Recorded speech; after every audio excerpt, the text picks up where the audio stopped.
Double bedroom లబ్ధిదారుల ఎంపిక మహబూబ్ నగర్ జిల్లా జడ్చర్లలో పారదర్శకంగా జరుగుతుంది. ఇందుకోసం ఎమ్మెల్యే లక్ష్మారెడ్డి పర్యటనలు చేస్తున్నారు.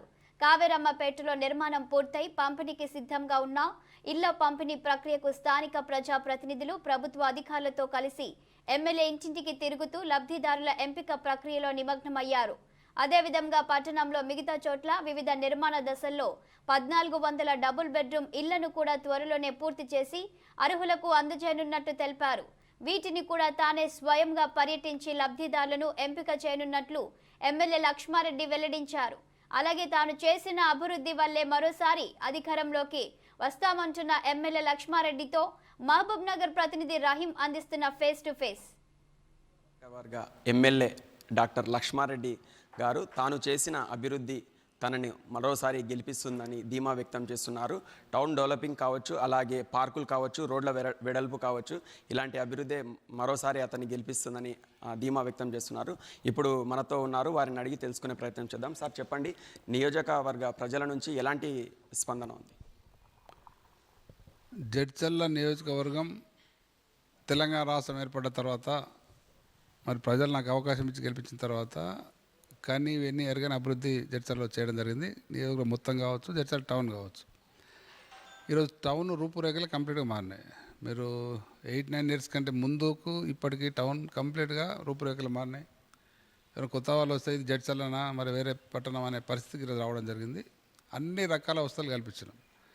మెయిన్గా డ్రింకింగ్ వాటర్ ప్రాబ్లం ఉండే, ముఖ్యమంత్రి గారి చొరవతోని మిషన్ భగీరథ ద్వారా ఆ ప్రాబ్లం సాల్వ్ అయింది.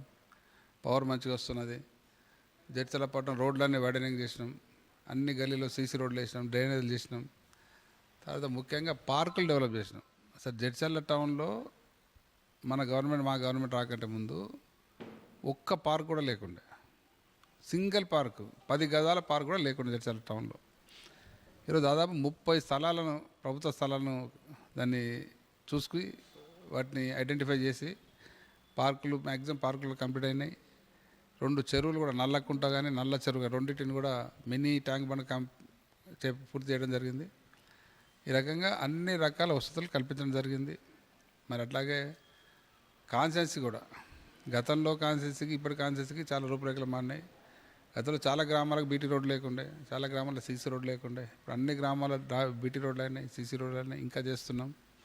అన్ని గ్రామాల్లో వాటర్ ట్యాంకులు వచ్చినాయి, వాటర్ ప్రాబ్లం సాల్వ్ అయింది. ప్రజలందరూ కూడా సంతోషంగా సుఖంగా ఉన్నారు.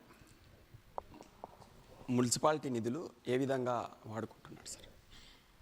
మున్సిపాలిటీ నిధులు అనేటివి దాని మున్సిపల్ జనరల్ ఫండ్ కానీ, లేకుంటే మున్సిపాలిటీకి వచ్చే రెగ్యులర్గా పట్టణ ప్రగతి కార్యక్రమం వచ్చే ఫండ్స్ కానీ ఆ మున్సిపల్ బాడీ చైర్మన్ కావచ్చు, బాడీ కూర్చొని తీర్మానం చేసి వాటిని వివిధ ప్రకార వర్కులకు కేటాయిస్తారు.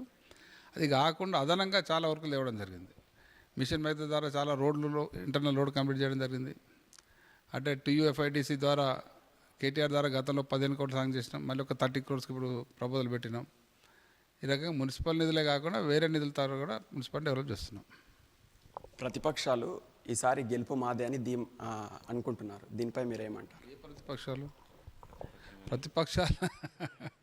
ప్రతిపక్షాలు అన్నారు మీరు. ఎవడో ఒక్కరి పేరు చెప్తే అర్థం అంటే వాళ్ళకి తికాన్ లేదు. ప్రతిపక్షాలు అనేటివి అసలు ఉన్నాయని కూడా ప్రజలు అనుకోవట్లేదు, ఎందుకంటే ప్రజలు భావిస్తలేరు. ఉన్న ప్రతిపక్షాలు ఏదైతే అనుకుంటున్నారో, కాంగ్రెస్ కావచ్చు, బీజేపీ కావచ్చు, ఇంకో పార్టీలు కావచ్చు, కాంగ్రెస్ అనేది 75 ఏళ్ళలో 50 ఏళ్ళు కాంగ్రెసే గవర్నమెంట్లో ఉన్నది. కాంగ్రెస్ ఏం పని చేసింది, కాంగ్రెస్ నాయకులు ఏం పని చేసినారు, కాంగ్రెస్ టైంలో ఏం జరిగింది, కాంగ్రెస్ కరెంట్ ఎట్లుండే, కాంగ్రెస్ నీళ్ళు ఎట్లుండే, ఇప్పుడు కేసీఆర్ నీళ్ళు ఎట్లుండే, కేసీఆర్ కరెంట్ ప్రజలంతా గమనిస్తున్నారు. కాబట్టి కాంగ్రెస్ అవకాశం లేదు, బీజేపీకి అంతకంటే లేదు. తాను చేసిన అభివృద్ధి, అలాగే బీఆర్ఎస్ పార్టీ చేస్తున్న అభివృద్ధి తనను భారీ మెజార్టీతో గెలిపిస్తా అని ధీమా వ్యక్తం చేస్తున్నారు. కెమెరామెన్ షౌకత్తో రహీం, 6 TV.